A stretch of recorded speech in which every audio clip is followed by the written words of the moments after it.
वहीं टाला मस्जिद मामले पर बोले असदुद्दीन ओवैसी, मुल्क को तारीख के झगड़ों में धकेला जा रहा है, मुसलमानों को दबाएंगे, महाशक्ति नहीं बनेंगे। इस सब के पीछे बीजेपी का हाथ है, असदुद्दीन ओवैसी निशाना साधते हुए दिखाई दिए हैं। आपको बता दें कि टाला मस्जिद मामले पर असदुद्दीन ओवैसी ने अपने रद्देमल का इजहार किया। उन्होंने कहा कि मुल्क को तारीख के झगड़ों में लगातार धकेला जा रहा है, मुसलमानों को दबाएंगे, महाशक्ति नहीं बनेंगे। सबके पीछे बीजेपी का ही हाथ है। तो अहम जानकारी इस वक्त आप तक पहुंचा रहे हैं। टाला मस्जिद मामले पर असदुद्दीन ओवैसी का बयान सामने आया। मुल्क को तारीख के झगड़ों में धकेला जा रहा है, मुसलमानों को दबाएंगे, महाशक्ति नहीं बनेंगे। इस सब के पीछे बीजेपी का हाथ है। असदुद्दीन ओवैसी निशाना साधते हुए नजर आए। टाला मस्जिद मामले पर असदुद्दीन ओवैसी ने सवाल उठाए हैं। इससे पहले भी मंदिर मस्जिद तनाज़े पर लगातार ओवैसी की ओर से सवाल उठाया गया और एक बार फिर से उन्होंने टाला मस्जिद मामले पर अपने रद्देमल का इजहार किया।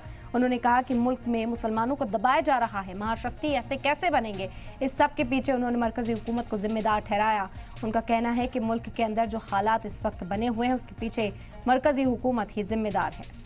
तो टाला मस्जिद मामले पर तनाज़ा इस वक्त बना हुआ है। आपको बता दें कि मामला हाई कोर्ट पहुंच चुका है और हाई कोर्ट में जब समाअत होगी 9 तारीख को, तब यह तय होगा कि जौनपुर में इस मामले पर समाअत हो सकती है या फिर नहीं। और इसी बीच असदुद्दीन ओवैसी का बयान भी सामने आ गया है। उन्होंने कहा कि मुल्क को तारीख के झगड़ों में धकेला जा रहा है, मुसलमानों को दबाएंगे, महाशक्ति नहीं बनेंगे। इस सब के पीछे बीजेपी का हाथ है। मरकजी हुकूमत का घेराव करते हुए असदुद्दीन ओवैसी इस मामले को लेकर भी नजर आए हैं।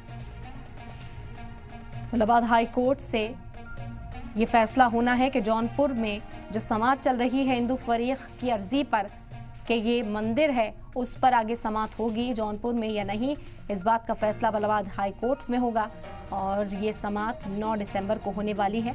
उससे पहले ही अब बयानबाजी का दौर तेज हो चुका है। असदुद्दीन ओवैसी का बयान भी सामने आया।